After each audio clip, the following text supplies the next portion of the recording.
사람의 일생이라는 것은 계속적으로 선택하고 결단하며 사는 것이다. 이렇게 말씀드릴 수 있습니다. 선택과 결단의 긴장 관계 속에서 살아가고 있는 것이죠. 우리는 여러 가지 일 중에서 부득불 하나만을 선택해야 됩니다. 그 하나를 선택하기 위해서는 기타의 것들을 다 포기해야 하는 결단도 함께 하는 것이죠. 그래서 선택을 바로 하지 못하는 데에 문제가 생기는 겁니다. 그러나 선택을 했는데 버려야 할 것을 버리는 결단이 없을 때 또다시 보면 문제가 생깁니다. 이렇듯 인간은 자기 생을 책임지며 살아가는 것입니다. 결단에 피라미드형이 있다는 그런 이론이 있는데 일상적인 결단이 있다. 첫 번째로 보면은 그래서 흔히들 오늘 아침에는 무슨 국을 끓여서 무슨 반찬을 먹고 우리 주부들이 이렇게 선택을 하죠. 두 번째로는 일상적인 결단보다는 조금 더 중요한 의미의 선택과 결단이 있습니다. 이를테면은 우리가 차를 사는 건 조금 큰 돈이죠. 그렇죠? 그래서 어떤 차를 사야 될까? 또 주부들이 어떤 냉장고를 선택을 해야 될까? 잘 해야 되겠죠. 그래서 많은 것 중에서 우리가 하나를 선택합니다만은 잘못 선택을 하면 10년은 고생한다. 이런 말도 있잖아요. 잘 선택을 해야 됩니다. 이런 의미에서 볼 때 선택은 아주 중요한 것이죠. 그렇지만은 여기까지는 운명을 좌우하는 것은 아닙니다. 셋째로 결정적 선택과 결단이 있는데 그야말로 생명을 거는 것입니다.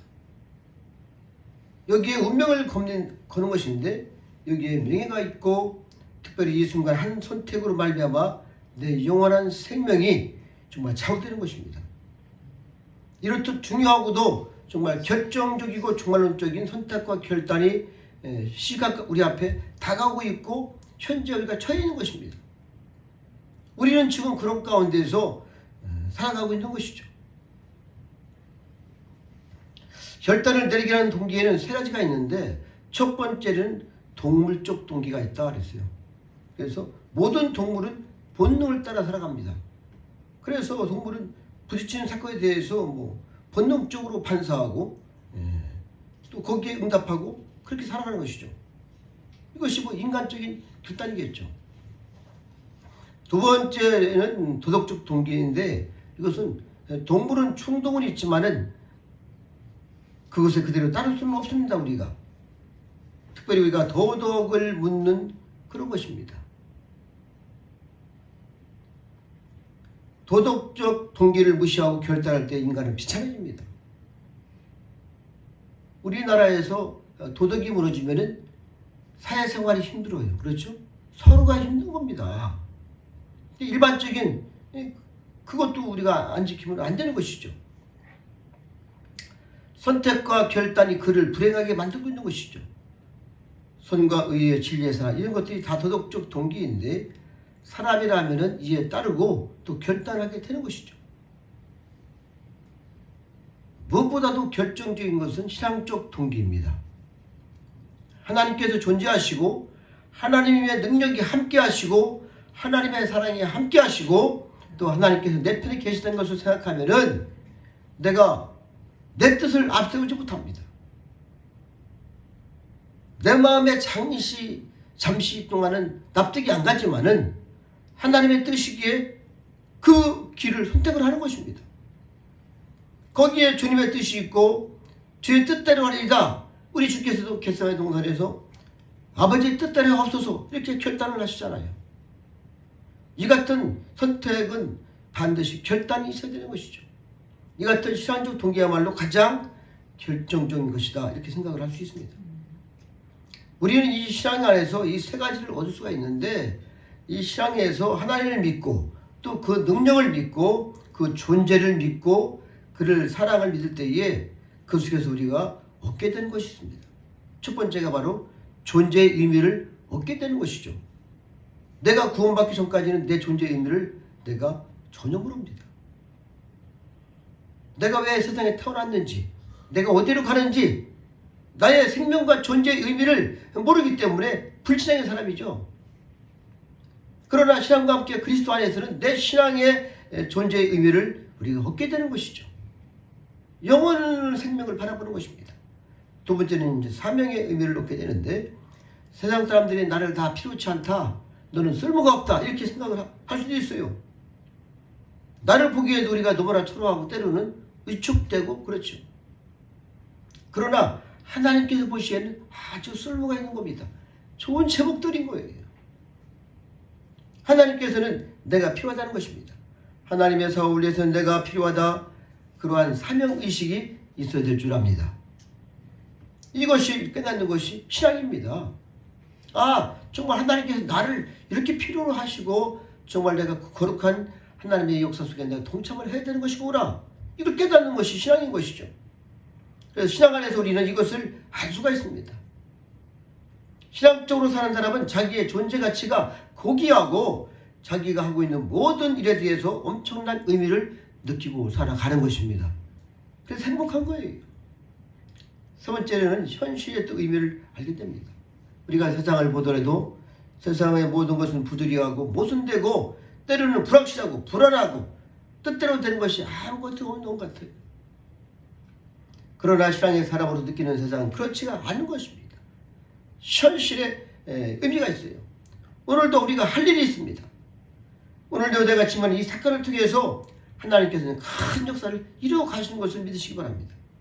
그래서 현실 안에서 모든 창조적 의미를 깨닫게 살아가는 것이 바로 우리가 누리는 축복인 거예요.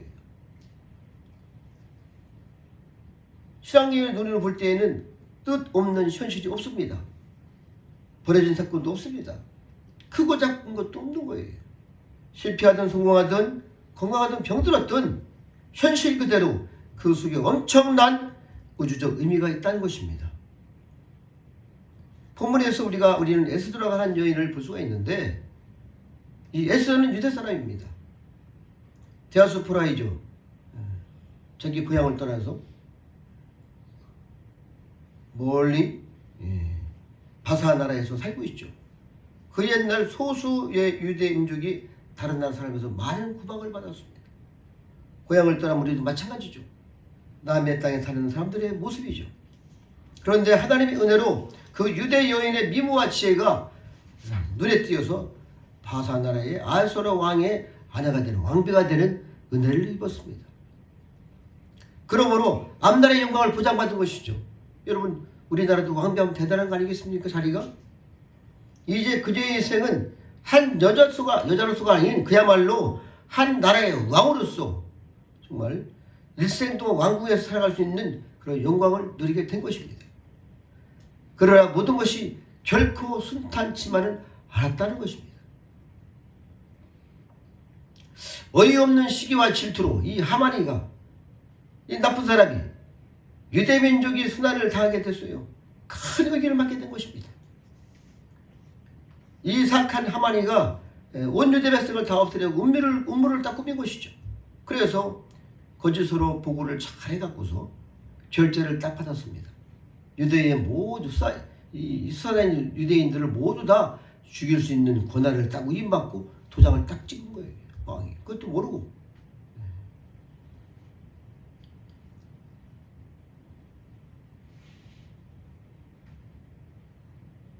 우리가 모르드게와 그 조카들은 에스더를 보면은 신앙적 결단으로 이 의지에서 놀라운 하나님의 영광이 되리라고 유다 민족을 건져냅니다. 뿐만 아니라 유다 백성이 바산 나라와 큰 영광을 얻는 새로운 역사를 전개시키는 것이죠. 이 땅에서 하나님께 높이 영광을 돌리는 일이 일어난 것입니다. 이방 땅에서 말이죠. 인간이 직면하는 위기, 이것이 하나님께서 열어주시는 새로운 역사의 창조적 새 기회가 된다는 것입니다. 이걸 믿으시기 바랍니다. 우리한테 엄청난 새로운 그러한 어떤 위기가 온다 할지라도 이것을 통해 하나님께서는 새로운 기회를 열어주시는 거예요. 이 절박한 위기를 통해서 이스라엘 백성을 높이시고 이 땅에서 하나님의 이름을 높이 영광을 받도록 하셨습니다. 그런데 여기에 문제가 있어요. 이런 위기가 이 창조적 기회로 되기 위해서는 우리 인간에게 신앙적 응답과 결단이 요구가 되는 것입니다. 우리는 이 점을 생각을 해야 됩니다. 하나님께서는 인간의 선택과 새로운 신앙적 결단을 통해서 당신의 역사를 이루어 가신다는 것을 기억하시기 바랍니다. 여러분, 제가 이야기가 재미있어서 좀 기록을 했는데, 미국의 나이아가라 폭포는 우리가 다 알죠. 캐나다하고 국경이 돼서 연결이 되어 있습니다. 그런데 거기에서 이 줄타기를 아주 잘하는 그런 사람이 쇠줄을 걸어놓고서 자기가 그 길을 대나무 큰 거 하나 잡고서 건너가는 거예요. 사람들이 우리는 그거 쳐다봐도 아찔하죠. 그렇죠? 그걸 어떻게 합니까? 아예 그 생각도 안 하죠. 그냥 혹시 미치지 않았으면 못하는 것이죠. 자기는 거기에 생명을 거는 것입니다. 그것이 명예라고 생각하는 거예요. 그래서 거기를 건너가니까 많은 사람들이 쳐다보다가 박수를 치고 난리가 났어요. 근데 방송에서 뭐라고 하냐면은, 여러분, 내가 다시 리어카가 있는데 바퀴 하나밖에 없습니다. 거기다가 내가 그 리어카를 끌고 건너가도 되겠습니까? 하니까 된다는 거예요. 다 할 수 있다고 막 박수를 치고 난리가 났어요. 다시 또 한다고 하니까 더군다나 이 리어카를 하나를 딱 끌고 다니면서 거기다가 끌고 간다는 거예요. 그래서 이 사람이 뭐라고 했냐면은, 그러면은 내가 그렇게 건너갈 줄을 믿으면은 한 사람만 딱 이자까지 타세요 하니까 조용해졌어. 아무도 안 나오는 거야. 여러분 생각해 보세요. 목숨을 걸겠어요? 그런데 한 소녀가 딱 나왔어. 타는 거예요. 그래서 이 사람이 정말 그래서 리어카를 그 줄을 외줄을 통해서 그 나이아가라 폭포를 건넜어요. 그래서 사람들이 와서 이제 물어봤습니다. 아이한테 물어봤어요. 야, 너 어디서 그런 용기가 났느냐? 그때 아이가 웃으면서 대답을 하는 거예요. 저분은 우리 아버지입니다. 제가 아버지를 믿거든요. 이렇게 말씀을 하는 거예요. 여러분 정말 하나님을 믿습니까? 하나님 믿냐고요. 그래서 믿음이라는 것은 단순한 것이 그냥 맞아, 이것이 아닌 거예요. 우리의 생명을 건다는 데에 있는 것입니다. 믿는다면 생명을 걸어야 되는 것이죠. 감상적인 생각만 가지고 되는 것이 아닙니다. 인정한다고 해서 그 지식이 신앙이 되는 것이 아닙니다. 신앙은 분명한 결단입니다. 오늘 성경을 자세히 보면은 얼마나 귀중한 것을 우리에게 말씀하고 있는지 모릅니다. 모르드게가 왕후인 조카 에스더에게 말하는 것을 내용을 우리가 다시 한번 살펴보면은, 너는 왕궁에 있으니 모두 유다인 중에 홀로 면하리라 생각지 말라. 이 때에 내가 받을 잠잠하여 말이 없으면 유다인은 다른 데로 말미암아 노임과 구원을 얻으려니와 너와 내 아베 집은 멸망하리라. 모르드게가 그렇게 얘기를 하는 거예요. 조카한테, 왕후한테. 우리 민족은 지금 위기에 처해 있다. 이제 모두가 말살당한 그런 이 엄청난 위기를 맞이하게 된 것이다. 너는 어떻게 왕궁에 있는 그 몸인데 그냥 입 다물고 있으려고 하느냐? 그런 뜻이잖아요. 너는 입을 열어서 와한테 가서 이 억울한 사연을 정말 처음부터까지 거짓이 없이 다 고해서 우리를 건져내라는 것이죠. 그러니까 하나님께서 우리 백성을 반드시 버려두지 않는다. 네가 가만히 있겠느냐? 왕비도 쩔쩔매는 거예요. 잘못하면 죽으니까. 원래 거기 뭐냐면은 왕비가 왕이 부를 때에 나가는 것이지, 부르지 않을 때 나가면 그냥 바로 죽습니다. 그런데 왕비라고 해서 그냥 나갈 수 있어요? 그런데 모르드게가 우리 민족이 다 죽으면 너도 함께 당할 것이고, 만일 이때 내가 잠잠하면 우리는 다른 데 말인가 구원을 얻는다. 이렇게 말씀하니까, 그리고 나서 너와 내 집은 반드시 멸망한다. 이렇게 말하니까 말이죠. 벌벌 떠는 거예요. 그때 에스더 왕과 정신이 바짝 나서 대답을 합니다. 하나님의 큰 섭리 안에서 자기가 해야 할 현실적 사명을 바로 알게 됐죠.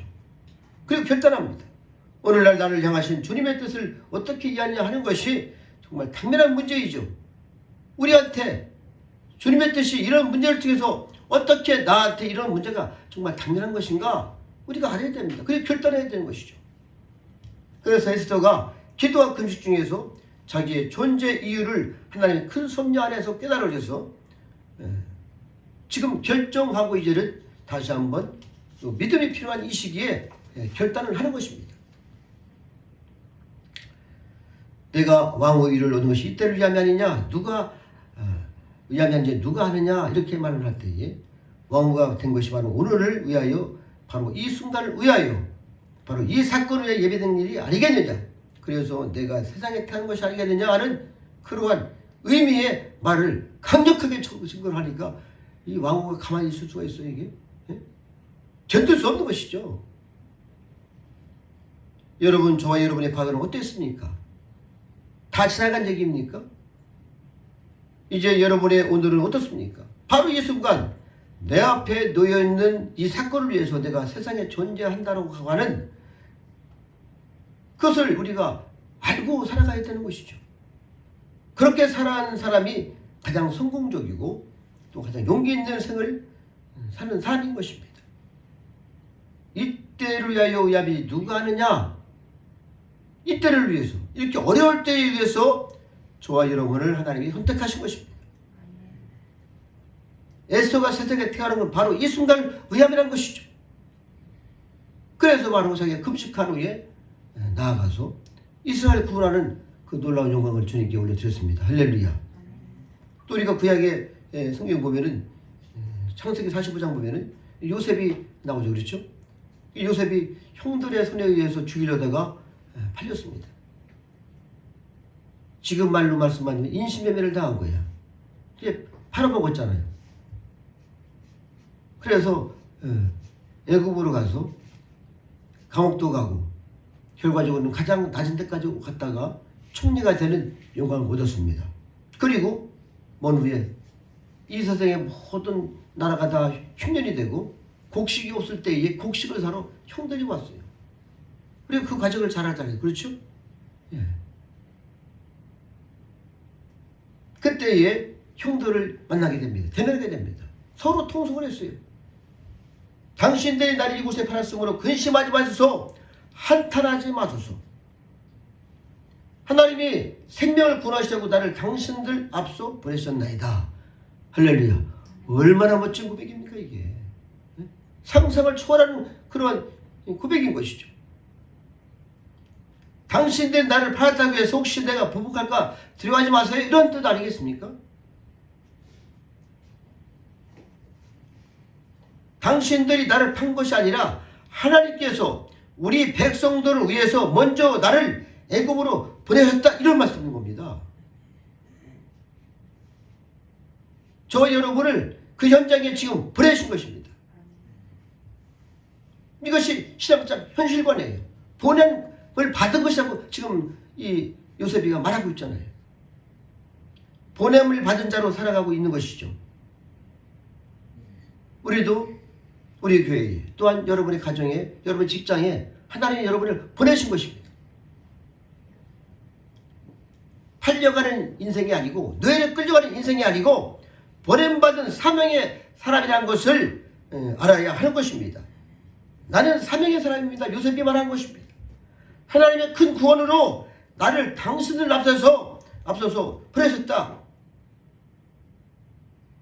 이 말씀을 들을 때에 눈물이 팡 터져야 되는 것이죠. 그 고통, 고난, 보고 싶은 아버지 품을 떠나서 인신매매가 돼서 그 형들의 손으로부터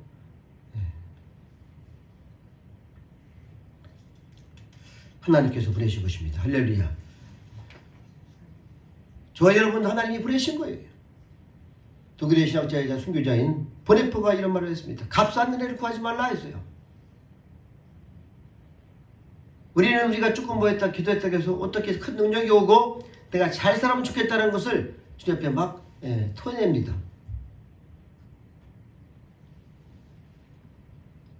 하나님께서 요구하시는 것이죠. 때로는 헌신을 요구하는 거고, 때로는 인내를, 때로는 겸손을, 때로는 정말 엄청난 각오와 결단을 요구하십니다. 여러분 에스더의 말을 잘 우리가 다시 보면은, 당신은 가서 수산에 있는 유다인을 다 모으고 나를 위하여 금식하되 3일을 먹지 말고 마시지도 마소서. 나도 나의 신녀를 더불어 이렇게 금식하는 귀를 열고 내가 왕에게 나가리다. 아멘. 그리고 내가 죽으면 죽으리다. 결단을 하는 것이죠. 신앙적 생명을 거는 것입니다. 하나님이 역사하셨어요. 바로 이런 사람을 통해 하나님께서 크게 오늘도 역사하시는 것이고 하나님의 나라가 확장이 되는 것이죠. 그래서 여기에는 이기적이가 없고 이성적 판단이 없습니다. 자기 행복을 추구하는 마음도 없어요. 오직 하나님의 뜻만 이루어지는 것입니다. 마리아가 나를 통하여 그 일이 이루어지이다. 아멘. 고백하잖아요. 역사의 주인이신 하나님을 믿는 것입니다. 과거에도 보여준 하나님을 믿는 것이죠. 미래의 약속도 우리가 믿는 것입니다. 그러나 가장 중요한 것이 있습니다. 지금 바로 현재 내가 당한 처지, 그리고 하나님의 뜻을 믿고 내가 분담하시고 맡겨준 사명을 감당하는 겁니다. 할렐루야. 에스더는 이 믿음과 지식과 이 신앙으로 새로운 결단을 하는 것이죠. 나를 버리고 죽으면 내가 죽으리라고 다짐합니다. 우리는 다 에스더 아니고 요셉도 아닙니다. 그러나 우리는 다를 바가 없는 겁니다. 할렐루야. 우리의 현실이 아무리 절박한들 이 사람들에 당한 그러한 절박한 그러한 환경이겠습니까? 억울한들 이만큼 억울을 하시겠습니까? 하나님께서도 오늘도 당신의 뜻을 이루고자 합니다. 그리고 여러분이 지금도 무엇을 요구하고 계시는 것이죠? 선택과 결단을 요구하십니다. 우리에게 바른 선택, 바른 결단. 다시 한번 올 한 해에 내가 주를 위해서 죽을 각오로 결단하시고 정말 회개하고 기도하며 순종하며 주님의 뜻을 이루어가고 하나님의 영광이 드러나시기를 부탁드립니다. 기도하시겠습니다. 아버지 영광과 존귀를 올려드립니다. 이 세상에서 우리가 무엇으로 살아갑니까? 오직 주의 말씀과 은혜로 살아갑니다. 그리고 하나님의 영광을 위해서 하나님을 경외하는 것이 삶의 목표가 되는 것이고 영광이 되는 것입니다. 다시 한번 그 영광으로 말미암아 이 땅에서도 십자가의 군기가 높이 흩날리게 하시고 하나님의 거룩한 종들 백성들 가는 곳마다 또 있는 곳마다 직장마다 가정마다 우리 교회에 크신 영광과 축복이 그러기 위해서 우리가 다시 한번 결단하고 헌신하고 충성하며 주를 위해서 살아 결단하오니 크신 영광을 받으시옵소서. 감사하고 예수님의 이름으로 기도드렸습니다.